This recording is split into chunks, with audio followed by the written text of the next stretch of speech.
Hello, thank you for joining us. My name is Cindy Kunis, and I'm Projects Coordinator at the Delaware River Greenway Partnership.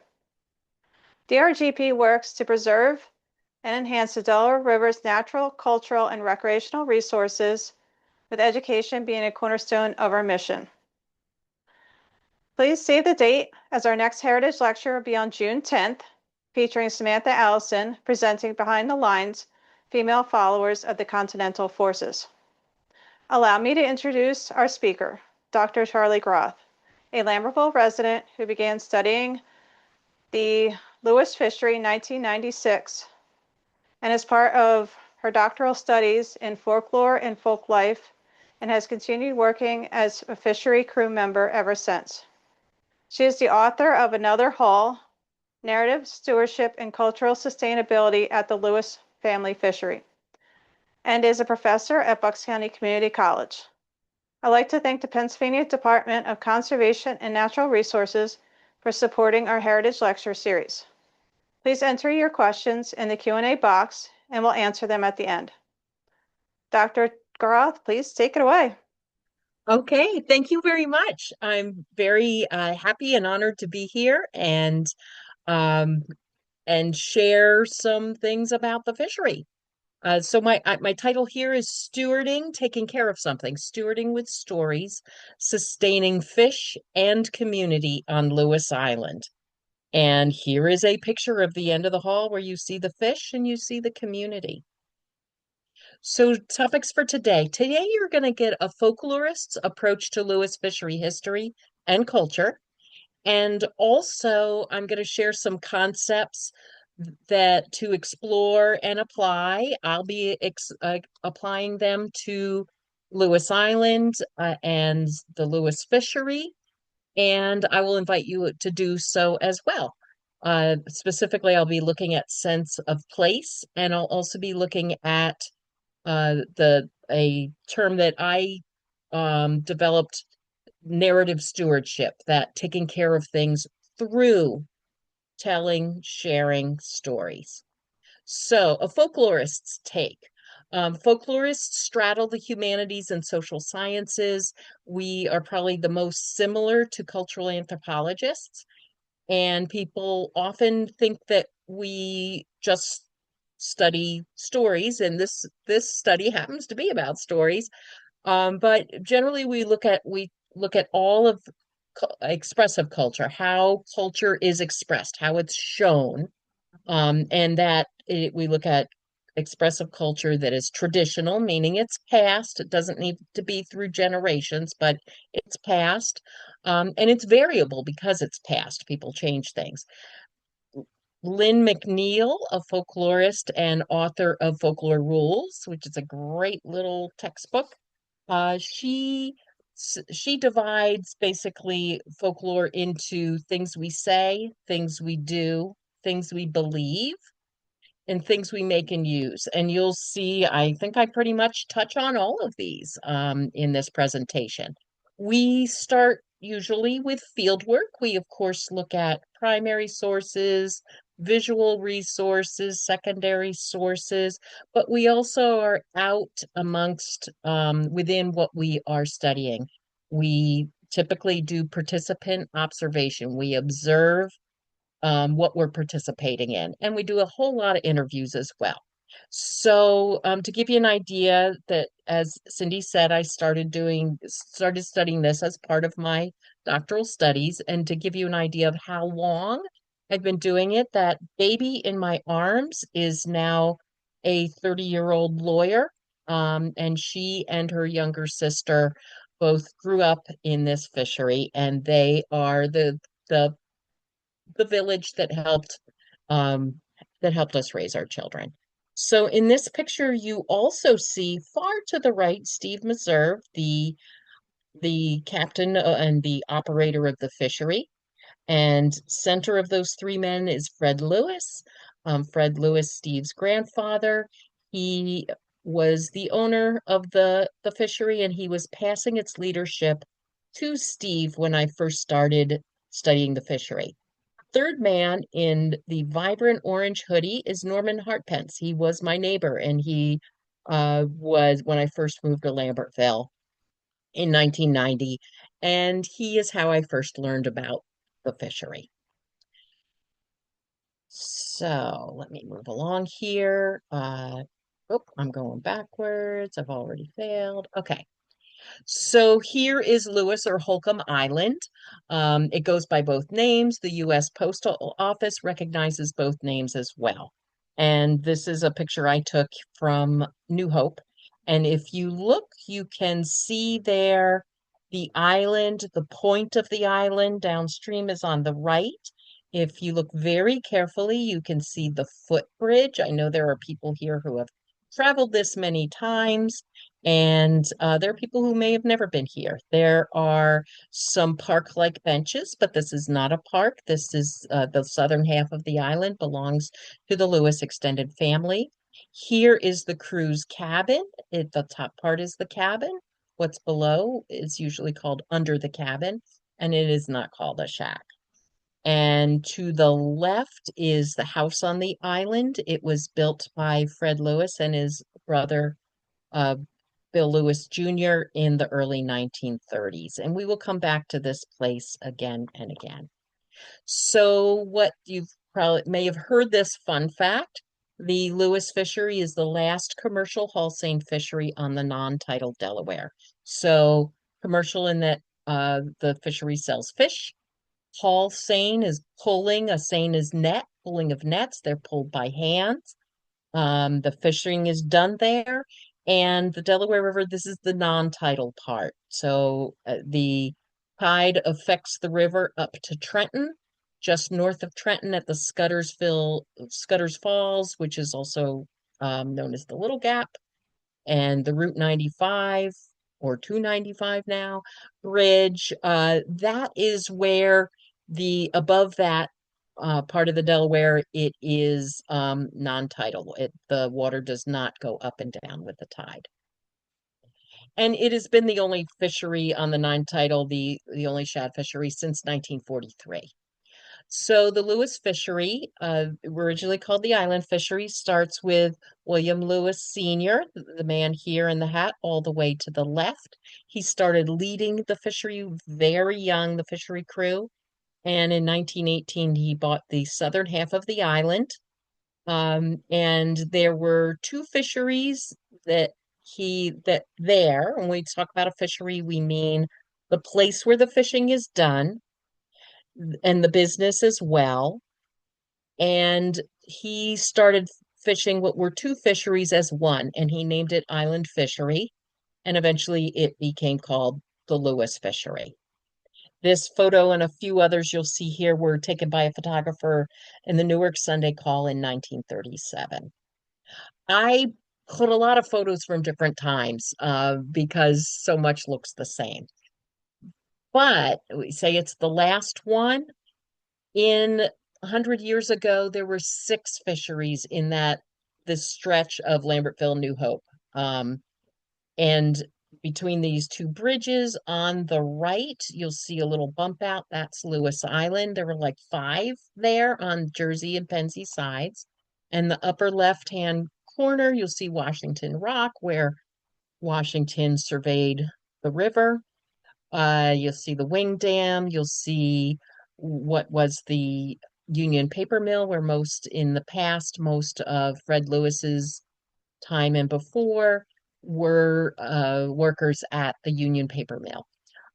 At that mill was the sixth fishery called the Malta Fishery. It was a little thing two people could run, and Fred and Bill Lewis Jr. would run it on their lunch hour. The rest of the crew, their father and the rest of the crew would take like 10, 12 weeks off to fish from their jobs. But Bill Lewis Sr. would not allow Bill and Fred to do that. So they came across the bridge after work and Saturday mornings, just like we do today. It's been 3, 4 generations that the fishing has happened after work. So, narrative stewardship, I'm going to pop here to because we'll start working with that as a way of revealing what's going on at the fishery.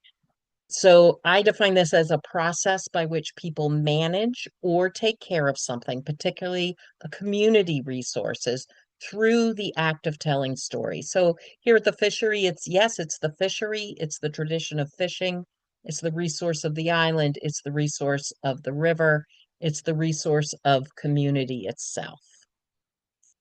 And I sort of map out a system of three major story types. I call them the big stories. These stories are almost like themes, and they are stories that are, high level of meaning of what the fishery is about. Uh, there are also what I call micro legends. They are legends that are little. They are legends that have emerged right at this fishery. They are stories that are told as true from a time before, and they are passed on, but they all have also, over the 30 years that I've been at the fishery, they have also been they've emerged.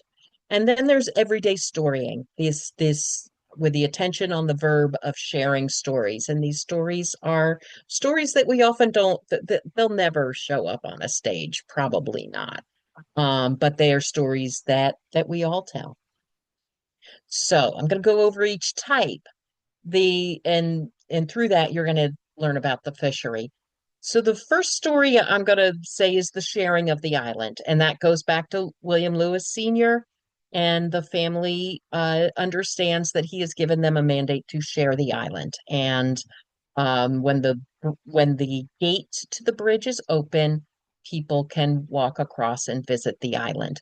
The picture on the right is what's often called Lambertville Beach. The many, many, many generations of Lambertvillians have learned to swim on Lewis Island. And you can see there, and you'll see these structures again and again, the cabin, and you can see at that point there were uh no walls under the cabin. Now the walls are made to pop out so that they float away instead of water filling up underneath there, lifting up the cabin and the whole cabin going away. You can see the house in the back. People did learn to swim, people picnic, people go to church on this island, people have weddings on this island, and people walk out their troubles on this island, all kinds of things. And many of you have probably watched the 4th of July fireworks from this island. So that sharing in the island is related to an idea of civility, of being kind to others, of being decent to others. And one of the rules on the islands is that you don't throw the stones. And often there is a sign that says, "Don't throw the stones." Now, this is so that the island doesn't wash away from erosion. The stones are needed to hold down the island, but I like to think of it metaphorically as well, that we don't throw stones at other people on the island, that people are kind, and while people aren't perfect, we try to be our better selves when we're on the island, and be kind to one another and friendly. There is, of course, preserving the tradition. This family has fished in this spot from 1888 up till today, never missed a year. Not There was a few hauls before the lockdown in 2020. There have been hauls all through with this family doing that. There's Bill Lewis Sr. on the left, Fred Lewis, who led it with his brother for 2 years before his brother's death, and on the right, Steve Meserve. These are the three captain operators, three of the four captain operators. Then there's protecting the fish in the river. Again, this starts with Captain Bill. He noticed that the fish population was dropping um, in the 1940s, and he tried to get everyone's attention through letter writing, through testifying before commissions, and he got attention from whoever he could, and he played a role in cleanup of the Delaware with the passing of the Clean Water Act. And what happened was he just kept saying there's something wrong with the river. I like to say that the shad are the canaries of the Delaware. They are very sensitive to light, but especially to oxygen or lack thereof. And with the World War II industrial production, there was a block in oxygen between Philly and Camden, and the fish couldn't get up. Eventually, they started back up in the 1960s, and that their population goes up and down, and it's constantly being watched. And one way that is watched is by inviting scientists aboard on the island and by monitoring what goes on the island. In this picture, Steve's sister Pam Meserve Baker and I are I'm weighing a shad. She's writing the length. We're writing the sex of the shad. We're writing the weight of the shad, and then a little scale sample will go in there, and all that for every fish that is kept from a haul. We have that data. The other data we have from that haul is the weather, the water temperature, how many yards of net, which suggests how far out we went, what time the boat left shore, what time the boat landed, and everything that was in the net. And then these more details are kept from the shad that are kept. And there are stories of spring. On the right, you see the spring beauties, bottom right, and other Dutchman's breeches, May apples, other kinds of spring flowers. Everybody's looking for the ducks and the duckling, the geese and the goslings. And on the left, it's the story of spring after spring after spring of the fishing. And for many people, the customers, the eating of the fish as a springtime meal, and others eat it all year long. In this picture, you see over on the right, that baby you saw at the beginning. This is the Saturday morning before the Shad Fest started this year. You'll see the man with the white cap. He is nephew to the captain, son of Pam and John Baker, and the little boy at center is his son, and that he is he is the youngest generation in the family who has started to join in on the fishing. And the girl next to him is his grandmother's cousin's child. So that season goes from mid-March until late May. At the beginning, it might even have snow flurries. We're dressed up warm. And in the end, we've got it's nice and green. We might not even have sleeves. In the middle of that comes the famous Shad Festival. And many people that come to the Shad Fest see us demonstrate the halls and think that we are demonstrating something that we used to do. Only if used to means that morning. We on the fishery crew, we fish every weekday evening, Saturday morning, except for exceptions. And on the left, you can see this is a picture I took my first year of studying the fishery, and this part shows both the art aspect and also the environmental aspect of the festival. On the right, this was taken a few weeks ago. The boat you can see up in the center, it has gone out and it is just hitting back on land, and all the visitors are watching. And typically at the beginning of the haul, the captain addresses the crowd and answers a lot of their questions, and then they go up. And while they go up, I and other family members besides the captain, might stay down and talk to the crowd. So I'm often doing visitor education right there, and that's what I'm doing. So those are the big stories, and amongst them come the micro legends. And many of these are wonder stories or adventure stories. One of the ones that uh, Fred Lewis liked to tell, and he looks like he's measuring a fish there.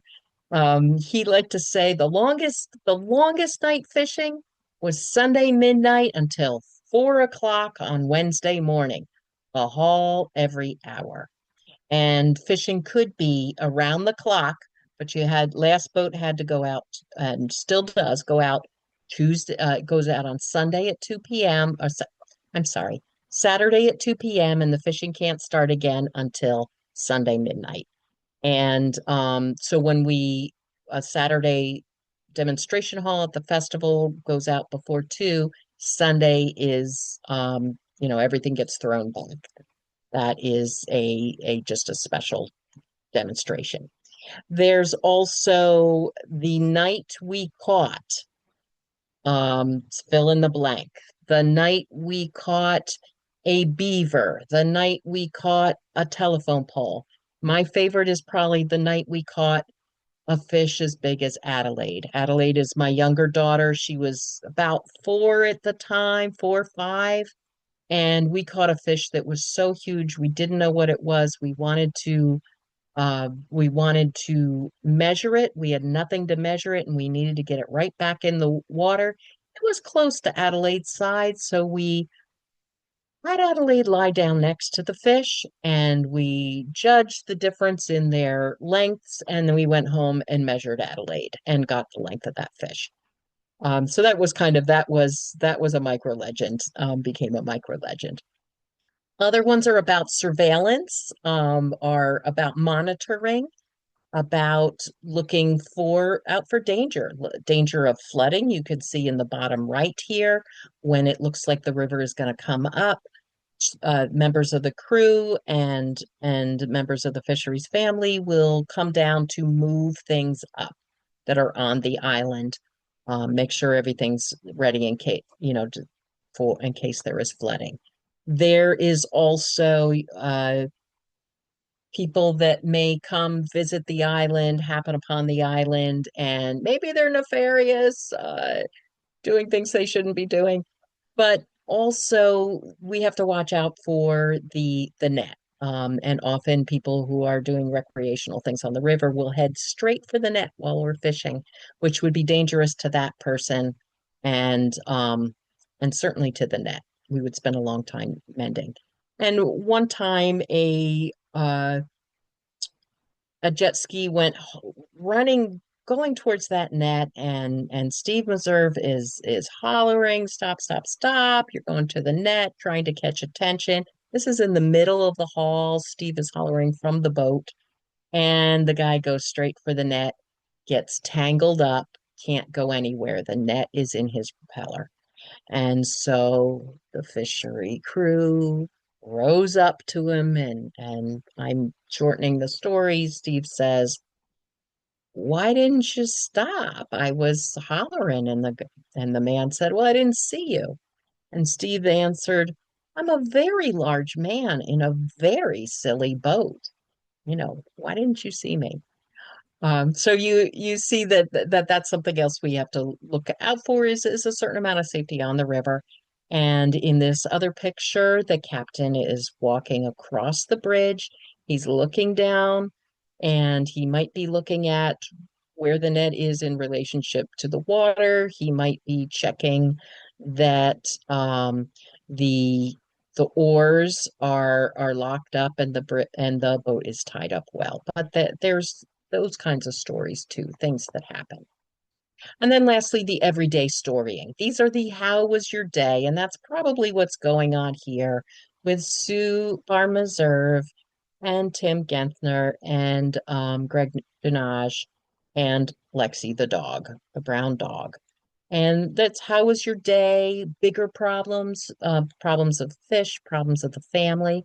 And then two types of stories. One I call visitor touchstones, when visitors usually seek out a member of the family, an older member usually, or a member of the crew, and they tell a little story of how they're connected with the fishery. They will say, my grandfather brought me down. My grandmother, we would come up. My aunt, we would buy a fish, and that would be a special spring dinner. I propose to my wife here, and so on. And those happen, and those are a touchstone in that they are a little bit of a sign of authenticity of connection.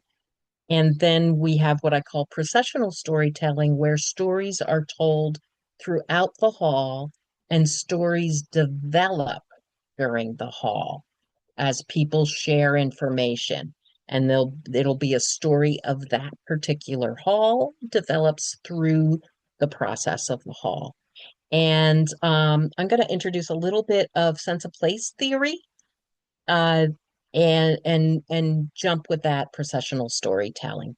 So people often say once you cross the bridge, and this is the footbridge, you're in a whole nother place. And it was obvious to me pretty early that Lewis Island is awfully special. And after 30 years, I'm not sure I completely understand why and how it's so special, but I hope that I can convey some of that, or the way I see it, and maybe you'll share the way you see it.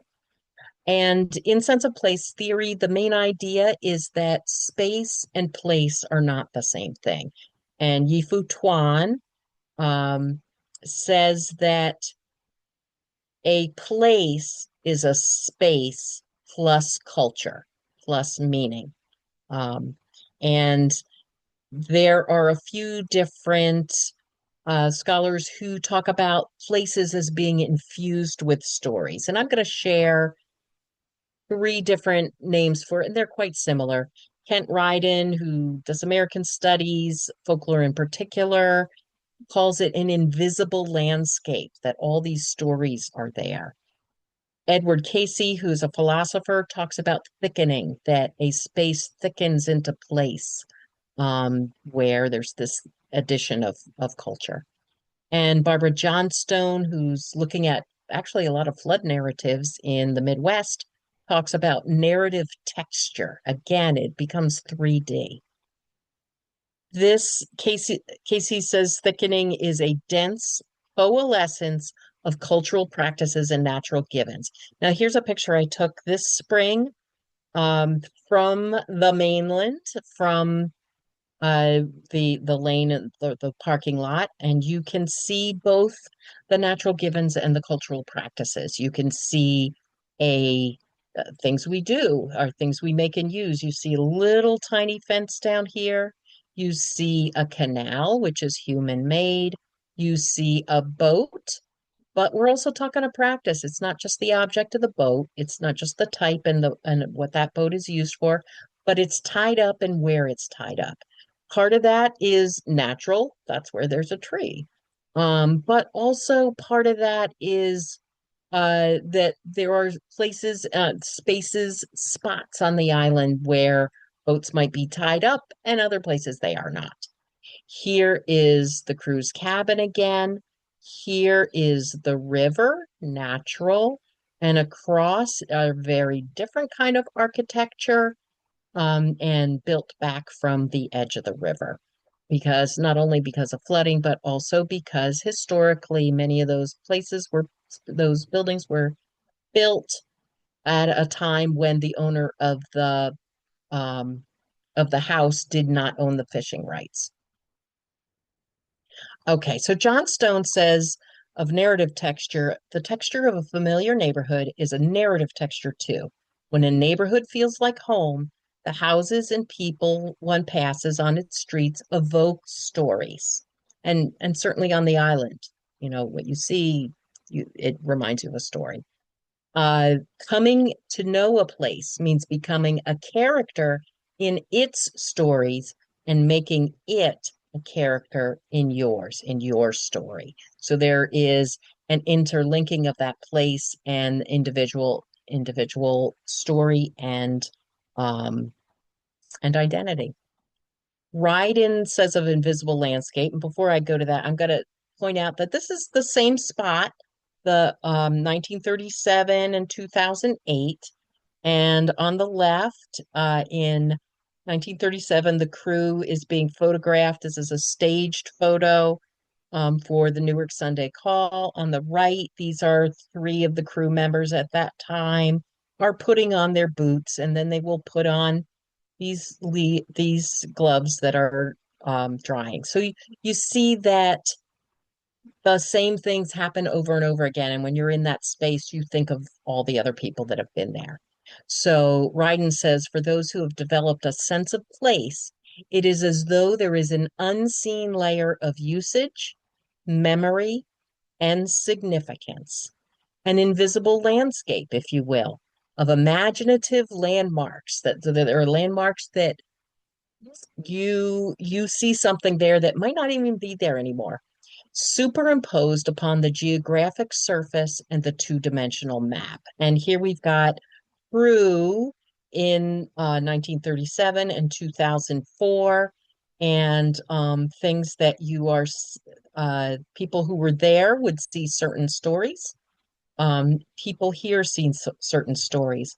One of the things that comes right to mind, you can see I'm wearing a black grosgrain ribbon. The others have on darker colors, so you can't necessarily see theirs. That was the morning that Fred Lewis's memorial service. It was also the morning of Shad Fest. And Jack Marriott got all this grosgrain ribbon for us to wear. After some of us were serving as pallbearers, Jack had us put on black armbands, and the hall became a memorial to Fred Lewis. So seeing this picture brings not only back to that crew, that season, that general time, but also that very morning is there. So, whoops, let's look at processional storytelling. So that narrative texture, I'm wondering, how does it get attached? How do stories get infused in a place? And how does it get so interlinked? And I'm going to pop through, now that you know the story system, a night's fishing. I started as folklorists do. We map things. We map dialect. We map, all kinds of things, where it is. And I'm in this little tiny place of the southern half of Lewis Island, mapping who's telling what kinds of stories at what point in the hall. So first there's how's your day, as people um, put on their boots. You can see this is not near Shad Fest because Sue Bar Reserve always cleans up the cabin, and we are astounded. And obviously that didn't happen right then. But then there's changing into the boots, there's net mending, there's loading up the net. This particular day, Mark Borick from the NJ Department of DEP was visiting, and a scientist who's been known for years and years at the fishery. And so he's visiting with Steve, and then he's chit-chatting with Tim Genthner while Steve and I are mending net, as we do. The loading of the net, here you can see again the same sort of thing in the 1930s, in the 1980s, and in 2008. Very similar view. Different boats, similar view. As the storying splits, some people stay down below. Usually all the visitors and customers stay down below at the point of the island. Usually Sue Bar Reserve or someone else gets into the boat to steer it. Here she's giving a lesson in steering the boat. Rest of the crew drags the boat up the river on the outside path. When everybody gets to the part where the boat will go out, there's a flip-flop. The storying splits in a different way. Not the two people in the boat and the people down below and the people who can really only speak to the person in front or behind them. Then flip-flop. There's conversation up here. People wonder, are they ever coming up down, or are they just up there talking? But the people in the boat get out. Some of the people who are out of the boat get in. And then there are different people to talk and have stories. Then the boat goes out. Here it's starting out in a boat from the 30s that was specifically made for shad fishing, more rowers and lots of space for net. It's coming out. Here's one that Pam Baker took this season. And then rowing hard for land, Captain Steve Meserve and his nephew Andrew Baker. And there may be more or less talking out there depending on how much how hard it is to go. Um, the second split, the landsman comes down. Now, often the landsman is alone. Obviously, someone was taking these pictures. This is John Eisler, who was holding land when I started. That role passed to his son-in-law. It's also often filled by Pam Baker. Sorry, not Pam. John Baker, her husband, Kenny Bacorn, Kenny Bacorn's son, Brandon Bacorn, the filmmaker, and sometimes me. Then I'm a land chick. That this other split is while the boat is out, some people go down the outside path, some people go down the inside path, and it's another world there with all the green. And what one finding that was striking to me is that the conversations in the boat, isolated in full sight, and with the trees crowding down in the center island, tend to be more intimate conversations. They also tend to be gendered. It's more likely to be men in the boat, more likely to be women down the center path. But it was interesting to see there was this mirror of the kind of story that's told. And from the center path, you can see the boat. And so people are split up. They reassemble actually before the point to catch the boat. And as people wait for the boat to land, crew members wait. There might be some chitter chatter there. And then the end of the one line is brought down to the point. The boat is rowed around. Somebody catches the boat a second time, and the net is beginning to come around. Sometimes you have to wait for the river to bring it. And so the storying picks up in the early stage of pulling in the net because it's a little slower then. This is a shad fest from the 80s. This is people in multiple configurations, various. Here's a conversation, here's a conversation. I don't know if he's talking to his dog. Here's some visitors, crew members, customers down here. And there will be conversation, but then the storying wanes during bagging up, the last stage. We still don't know if there's any fish in here, but people will stop talking as much because we're concentrating on making sure that the net does not spill the fish out. And then the conversation pretty much stops. Storytelling certainly stops as the fish that will be saved are sorted, taken out. There are no every fish that is taken out of the net is somebody's, it's going to be somebody's dinner. And then here you can see the count being taken, and that people have to really concentrate on hearing and counting everything in there. After the haul ends, there's storying resumes, some on the point. Here I see one of our customers, Umi, in her in her long dress and veil. She's probably talking to her son off camera, and people here talking about all and anything, but often the now emerging story of this particular haul and how it fits into this particular season. Going up to under the cabin, the fish that are sold are happening, the measurements are taken, scale samples, data recorded here on the little envelopes. Here's Sue Meserve has been measuring. She's waiting for me to wrap, and we're talking with a customer here. So there's other storytelling there. And at the day end, you put the net on the horses, putting away tools, back into street shoes, lingering over the stove if it's early in the season, or by the sunset, good nights on the island, going back to the mainland over the bridge, maybe some goodbyes in the parking lot, and some of the family members and the captain will always last go over to his mother's house. She is one of the owners of the fishery in the island, and She is now the generation that story that is a ritual of telling that final story of how that all went out um, to the owner of the fishery. Now, I'll bet you some of the people on this call also get another story, a recap of from Steve Meserve's emails.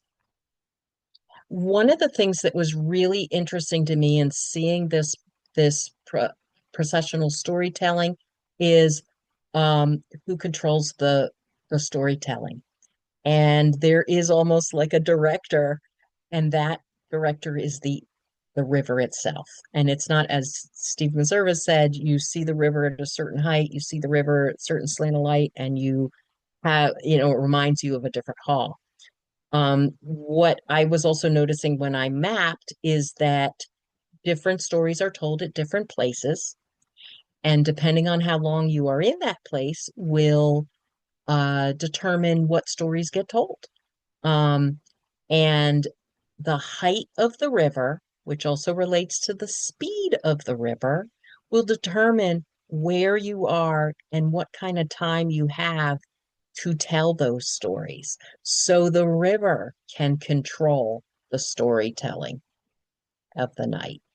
And I think that that is one way that the the stories and the natural givens are coalesced. So, sort of wrapping up here with the functions of narrative stewardship, I've talked about sustainability, the sustainability of the resource of the fish itself, environmental sustainability, but also cultural sustainability, the things we do, the things we say, the things we make and use, the things we believe, the things we value. That happens through the stories we tell, who we tell them to, the types of stories we tell.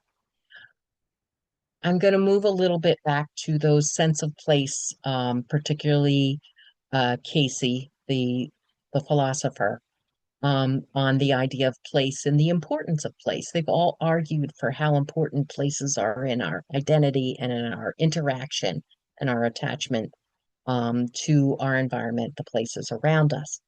And but we can also be taken from those places in various ways.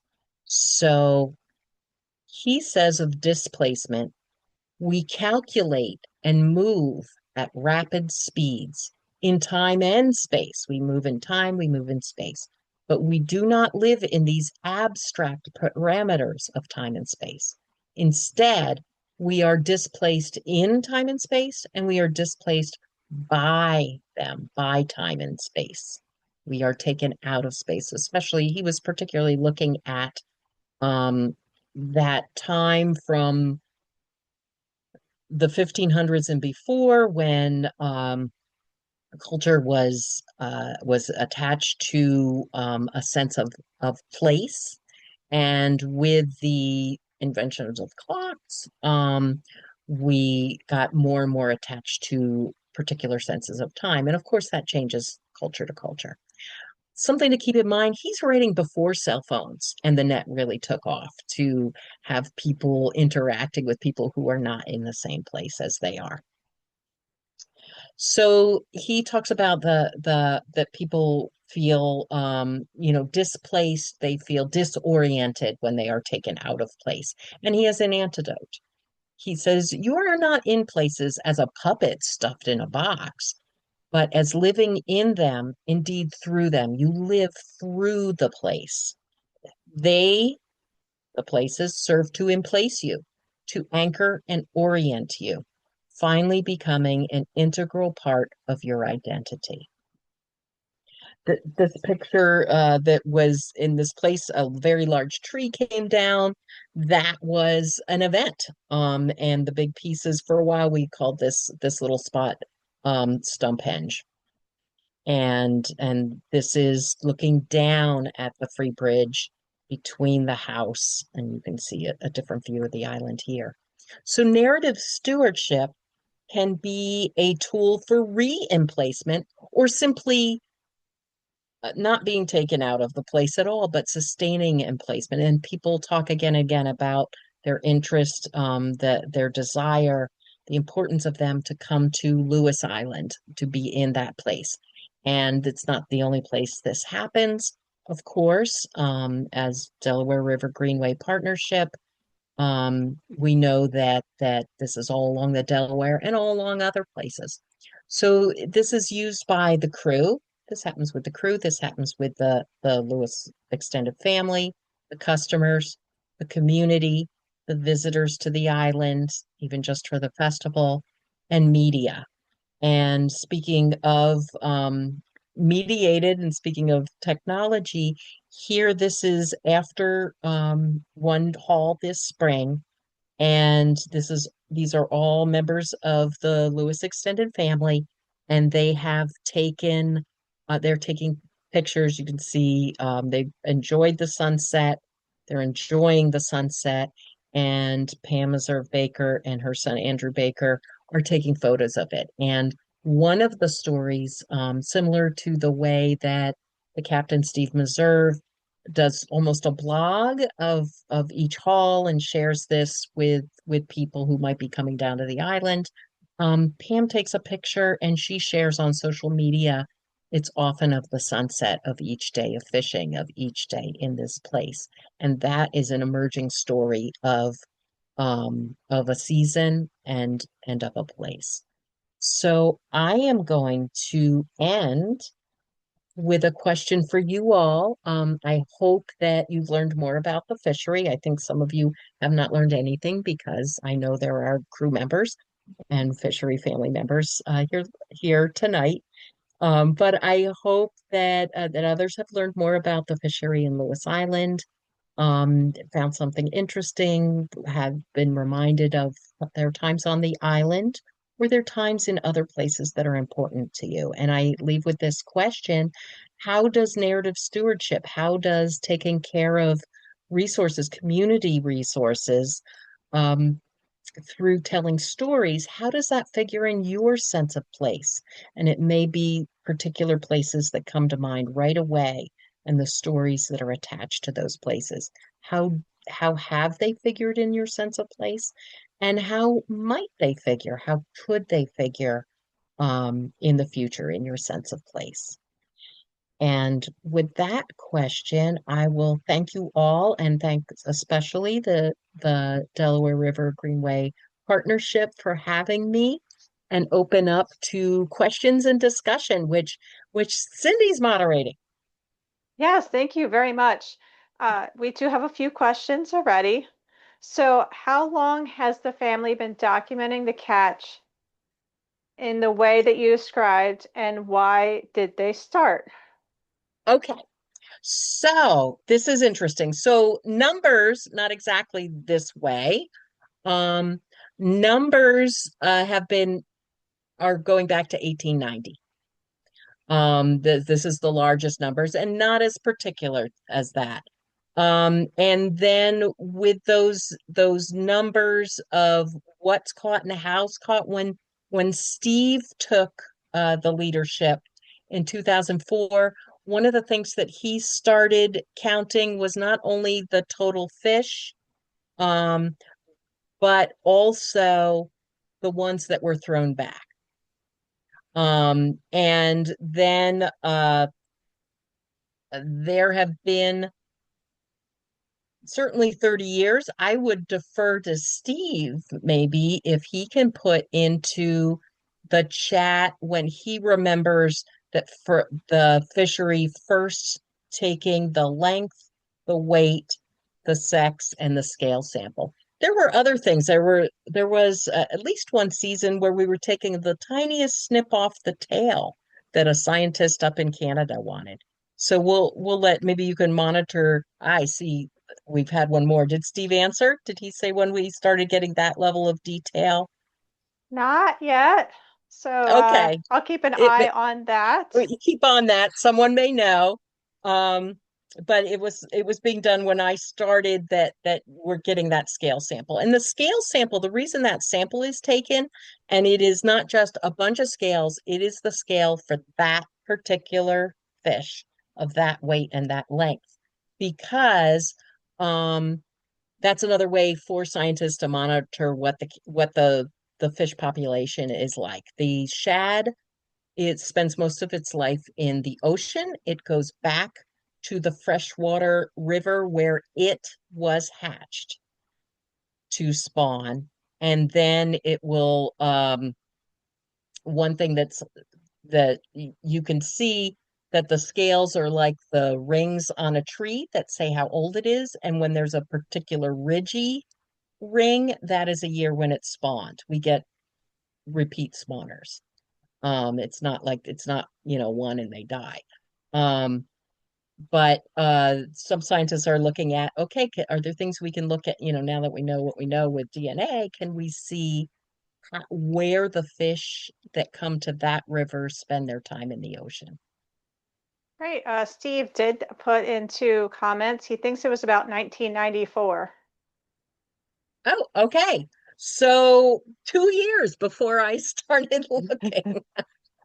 So yeah, it was relatively new. And it was interesting because when the fishery developed a contract and agreement with an interstate commission to do this, and that was relatively new. We had already been doing that for years and years. And it was interesting. One of the children on the crew, look at her, she's 10 years old, but she'd already been doing it for 5 years at that point. So that's something that's been going on for quite a while. So I'm skipping around in order because this one ties in. Could you discuss the different types of fish that are caught and what is done with them? Also, how many fish are usually caught? Oh, well, I'm not sure there is a usually. It is somewhere between zero and there have been times where there have been a few hundred and counting had stopped because we couldn't haul them in. And that we is a grand we, not me. Um, but you might have zero. And in fact, in 1953 and 1956, there were zero fish in the net all season. There were no fish caught those 2 years. So typically what we get that we divide into what are called food fish, which we're allowed to keep and sell, although we don't necessarily keep and sell them all. We need buyers, and sport fish. So bass, sport fish, they go back.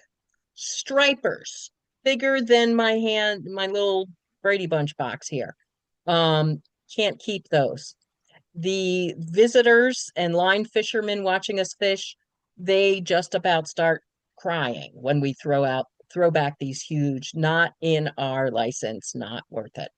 Um, the fish we usually keep to set, well, and we will get sunnies and we will get walleye, various other fish.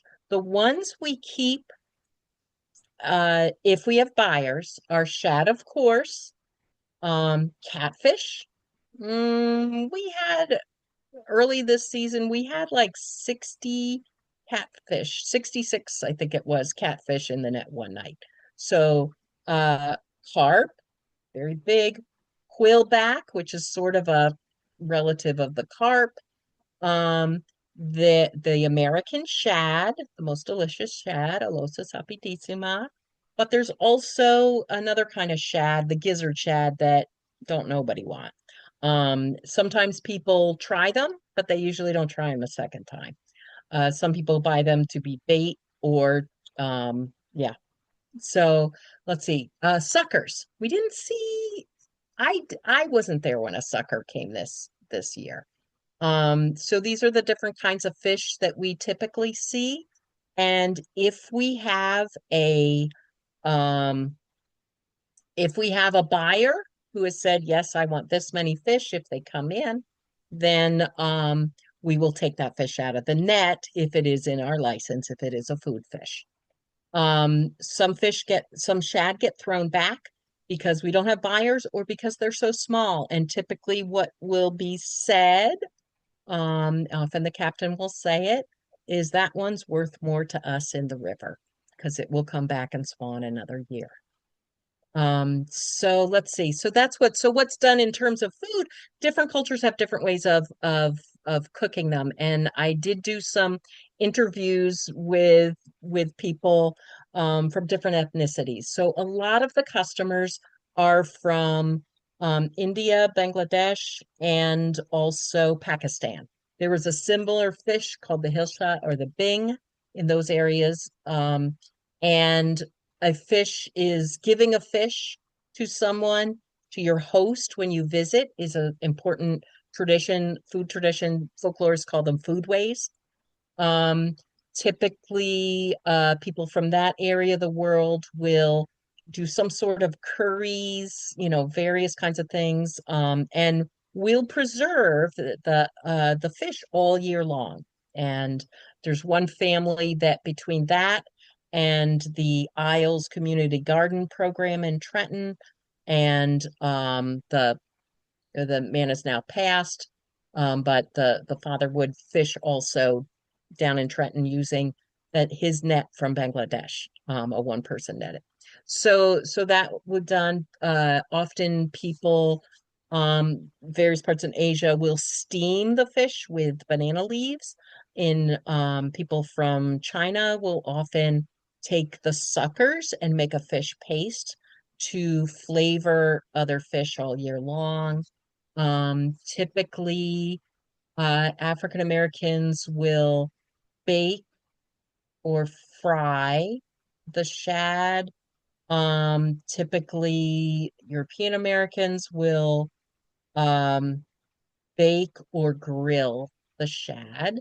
People love the shad roe, the eggs, various ways of cooking those. My favorite is making shad roe cakes, like a crab cake. Not with a birthday candle on it. I think I answered that question. Yes. Sorry, I got stuck on birthday candle on your shad cake or shad roe Yeah, cake. no, nobody wants The that, but yeah. imagery. Okay. So in your tenureship, has a shad hauler was the most bountiful, what was the most bountiful year, and how does 2026 compare to that year? Oh, okay. So, there were the ones that were empty, the 90s. So we were looking at decades. Um, the 90s were pretty good. I do not recall a particular year. They seem to run together. Um, and the 2000s then kind of dipped. The 90s were pretty good. The 2000s, not so good. 2010s came up a bit. 2020s coming up a bit. 2026, this was a weird season. We are all saying it seems to start late. At the beginning of the season, you tend to see first the bucks, the males come up, especially the young males. By the end, you're mostly seeing the older females, the roe. And in the middle of the season, you see them roughly even. Um, it is, it seemed pretty late that it came up. Now with a season almost, and it is cyclical anyway because shad run can be disrupted in many ways at any point in that season. The shad coming up, if you have a flood, if you have particularly cold or warm weather that affects how fast they go up or down, do they come up in a clump? Do they come a few? Um, how light it is, the shed tend to like really bright light. If you had a flood that dislodged the eggs after the eggs are laid, that may affect how many fry hatch, how many babies fry hatch. Um, the adults come back down in July, leave their babies by themselves upriver, uh, and the adults come down in July. If you have some disruption, um, it could be storm, it could be flood, it could be one year there was the theory that this whale, more likely there could be stripers in that like to eat the small fry. The fry come down September, October. If you've got some striper around at that point and they're eating the fry in 3 years, and after that, you're going to see a dip in that river's shad population. And So Keziah Groth Tuff wrote in to remind you that you had the whale years in the 2000s. the witch years? Whale years. I'm going to Yes, assume meant big, yes, there big was this catches. whale that was hanging around in the Delaware River Basin, and we were all wondering what happened and what effect that whale might be having on the catch, on the shad, and what happened with them. So there are all kinds of different things that may affect this population. Yes, specified beluga whale. Beluga, baby beluga. Yep, it wasn't a baby though. That's just a good song. But it was a little bit off course. What was the largest or oldest shad that's been caught? This I do not know. Uh, that it does sound like a good fun fact. We do get repeat spawners, but once they start getting, so they come three, they're 3, they're 4 years old, they may be 6 year old. But once they start to get older, when we're talking a decade, you're looking at the the rigors of the spawning can, kill the shad, that kill a particular shad. So, they will, sometimes you will see, shad floating. We don't, but upriver, they go as far as Hancock, New York. And up there, you may see that a shad will expire. Down south, like other rivers in the southern United States, that you'll see more shad will die because it's hotter. But when a shad hits fresh water, it stops eating. It lives off the oils and minerals in its own body. That is why you see that ridge in the scale. That's also why you will see, that's also why people, and a newspaper said this at some point, that the shad is very delicious around Lambertville because, and it's not just because, we love Lambertville, but because, and New Hope, um, because that's sort of mid spawn. Lower than that, the it are eggs are smaller, harder, bloodier. The shad has more oil. And the one of the often when people, shad is an oily fish, but often people will get it gets the reputation more of being oily because if people buy shad, often in the grocery store, the shad are coming from like North Carolina. Um, and so those shad will be oilier. They are caught close to the ocean, rather than when they've lost some of that oil, some of that fat. Way upstream, the eggs start to mature, they lose their flavor, the flesh becomes softer of the fish. It loses some flavor as well. So we say, and there's a reason for it, they're pretty delicious right here. I did try shad once, but I suspect it came from North Carolina. I know it wasn't from your fishery because I actually asked. Yeah, and there are different ways of cooking it that are good. And the story about let use lemon juice and let the bones dissolve. Not sure that that happens all that often. And the story that's told not just about the shad, but many fish, and uh many things that you might eat. There's the story of you attach it to a piece of wood, a plank, then you cook it for a gazillion hours, and then you eat the plank and throw the fish away. Is a classic joke that is told about other things besides shad, actually. Their folklorist take. Um, But I always say eat with friends because then you can pick the bones out of your mouth as you go. And then you can cook it in the most delicious way. Yeah, I did hear that plank story. I asked someone in town to give an interview on a radio show that was coming to broadcast from town, and she gave that exact story. Yeah, yep. It's very famous and it's not just about shad and it's not just about here. Yeah. So, how do customers find out about the fishery? Is it all word of mouth? Have they been returning for years? Yes. The every spring the fish return, the customers return, and the reporters and photographers return. So our customers, much of it is word of mouth, but also because of the festival. But even before the festival, the stories, the news story of the shad season is starting goes out. So people hear about it in the newspaper. When I was doing my research, one of the things I was looking at was the Pennsylvania Gazette from the 1700s. And there would be stories in there of um it would be a little notice that would say, members of the crew of the blah blah fishery meet down at this pier on this date, fishing season starting.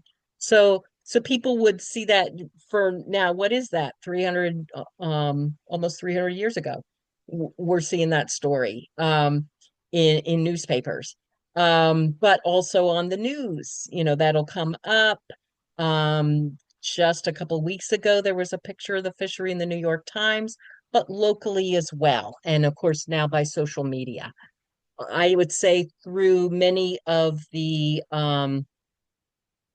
now you'll see foodies that want to give it a try and they will hear, and sometimes again it's media. This fishery was on the uh Andrew Zimmern's Bizarre Foods show and was part of the Smithsonian Folklife Festival. So you you'll see that it'll go through the news and it'll go through word of mouth, and people return again and again, generation after generation as customers. People will come and And we then, welcome them back. Yeah. of course, and do you sell to local restaurants and people? Kind of touched on that a little bit. Local people, but not local restaurants. That when there was a time when restaurants would, but when the population of the shad became undependable, irregular, they started finding other sources they could depend on. Um, yeah. And what steps exactly were done to clean up the river before the fish population increased? So this was, I believe, around the time of the Clean Water Act. Cindy, you probably know that way better than I am, as I am a not a scientist. I take a different view. But you probably know better what how that river was cleaned up so that the oxygen could, so there was more oxygen. Right. Well, of course, we had the industrialization for years, all the dumping into the river. And like you said, I think it was the 50s where you weren't catching anything. Yeah, it Yeah. started dipping in the 40s, and 53 and 56 were zero those 2 years. And Yeah. then it way up in the 1960s. Yeah. And the Clean Water Act passed in the 60s. I believe it was more awareness that really helped a lot. And then, of course, the decline in industrialization around our Yeah, river. yeah, Uh, I don't know too much more offhand about those decades. I did notice during the Delaware River sojourn, as I'm kayaking, the water looked very clear. And yeah, I was very happy about that. You could actually see some of the fish below you as you kayaked. And yeah, uh, we hold a cleanup every September, the third Saturday. And so even just simply picking up garbage that you see, even if you're not along the river, it could still end up in the river through sewer, creeks, tributaries. Even that helps out the fish a lot. yeah. Yep. And I would think also things flushing through. I mean, part of the great amount of industrialization related to World War II production, that the further of time you get away from that would also help to some degree. That, yeah, that definitely helps. And I don't think there's anything else I can really add about that. It's just all about don't litter and pick up what you see. And then I do know that runoff can be a detriment Yeah, to the river's health as far as stormwater runoff. So if sure. we can manage that better, that would only help even more. Mhm. Yeah. And that was something that I am imagine that nationally the EPA and more locally the NJDEP, that people could probably find details about that through their websites about you know keeping the rivers clean. Absolutely. And also our friends at the Delaware River Basin Commission Yes, do put out absolutely. their studies as well. If you want to check out their website, Hmm. I'll put it And in the they comments. and they come down to the Shad Fest and they set up a booth on Lewis Island. And they will often, they'll always be doing education, but they will often have takes samples and will teach anybody, and especially kids, to how to look and how to count what is in that sample. Okay. Has the New Jersey plastic ban had any effect on the health of the river? I don't know Yeah, of any studies offhand. I think it can only help because it's keeping that stuff from floating into the river. Because these plastic bags do have do enjoy flying away and becoming airborne, or just getting tossed out and uh, living on the ground until it reaches the water. yeah. That, we start the earliest that the fishery will ever start fishing is the Saturday after St. Pat's Day. Now it's typically a little later than that. Um, but we do start fishing before we expect to be catching shad, and we will be cleaning out the river, literally. Yes, we'll get bags, we'll get furniture, all kinds of things will come up in the river itself, but also the river goes up and down, so sometimes they get washed on the bank, and people will be picking things up as walking up and down the island as well.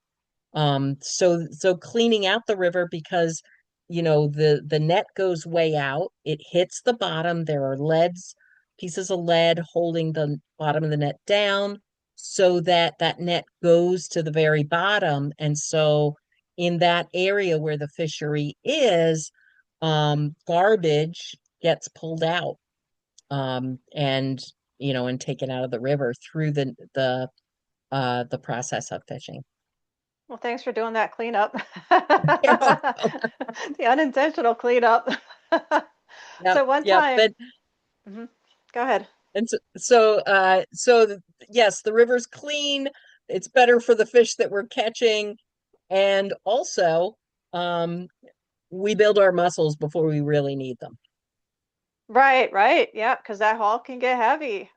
So one Hmm. time I did on a paddle see, I forget exactly where it was, but it was a love seat in the middle of the river. Hmm.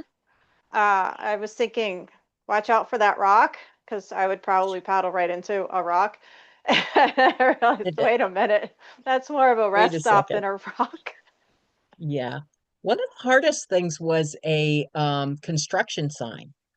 Now, Wow. other things come down the river. The last boat the fishery used floated down from Tox Island. It was a Corps of Army Engineers boat that was refitted to be a shad boat. And it came down river. It didn't come down to us. It came down river, ended up in somebody's yard, and then we ended up with it. That's too funny. So talking about boats, this is back when you talked about the jet ski, and you said he was on a big man on a silly boat. So the question is, why did he say the boat was silly? What kind of boats are used, and are they specific to the region and or that style of fishing and or that particular fish? The the boat that you saw pictures of in the 1930s, that was typical for that kind. Um, the boats are not anymore typical, but I will tell you what needs to happen. The present boat is called a Carolina skiff, sometimes called the SS Lardbutt because it's really heavy.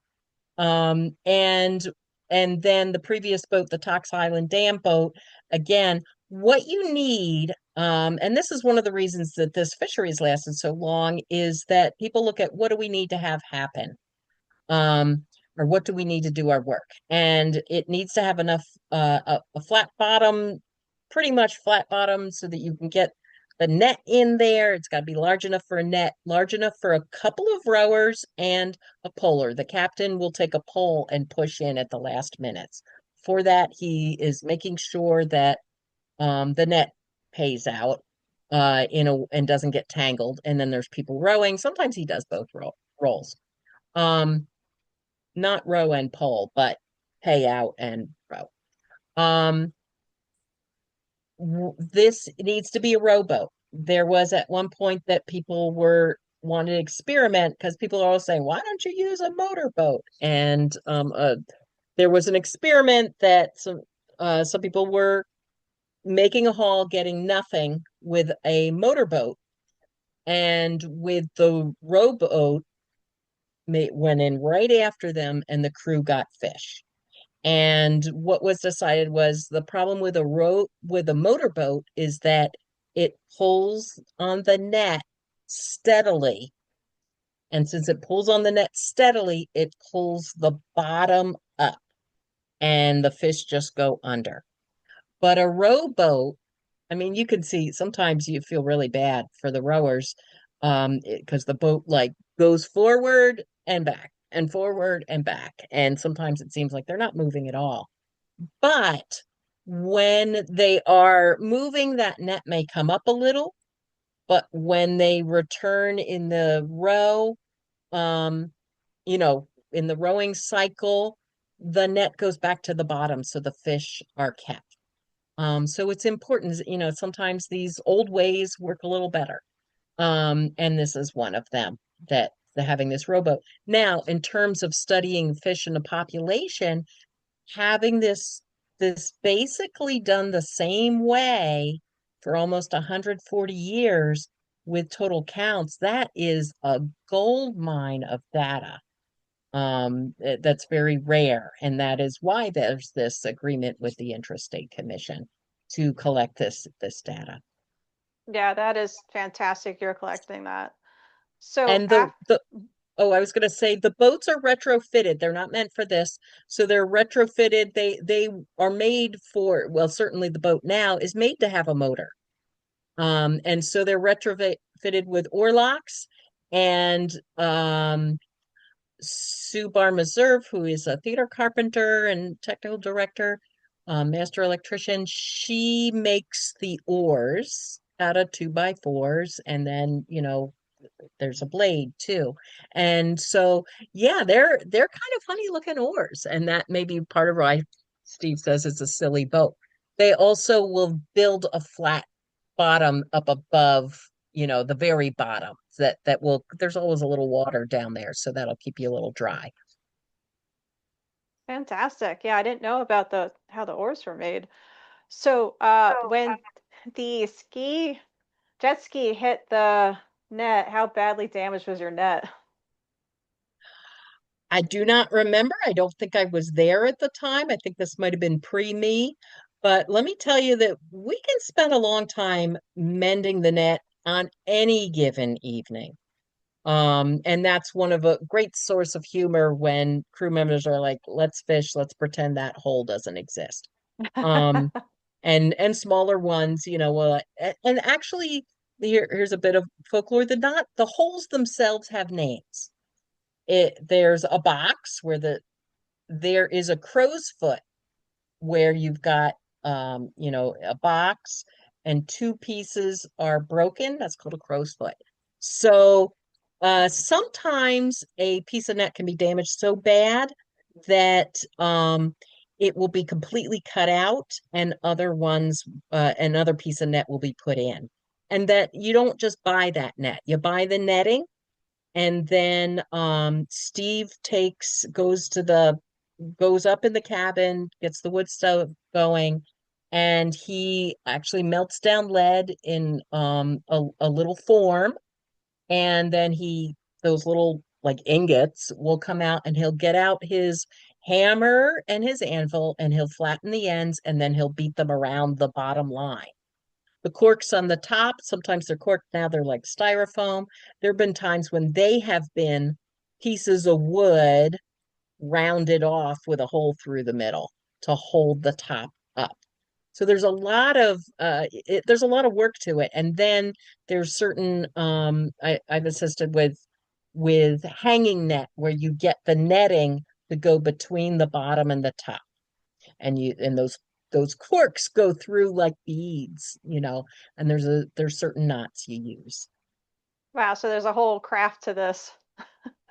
Yep, things we make and use. Oh, that's fantastic. I do not see any more questions.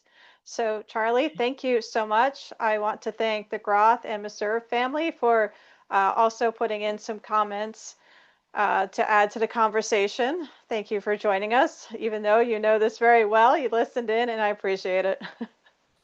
I do too. It was so nice to be able to share this with everybody. And yeah, thanks so much. Well, thank you very much, and take care. Okay, bye-bye. Bye.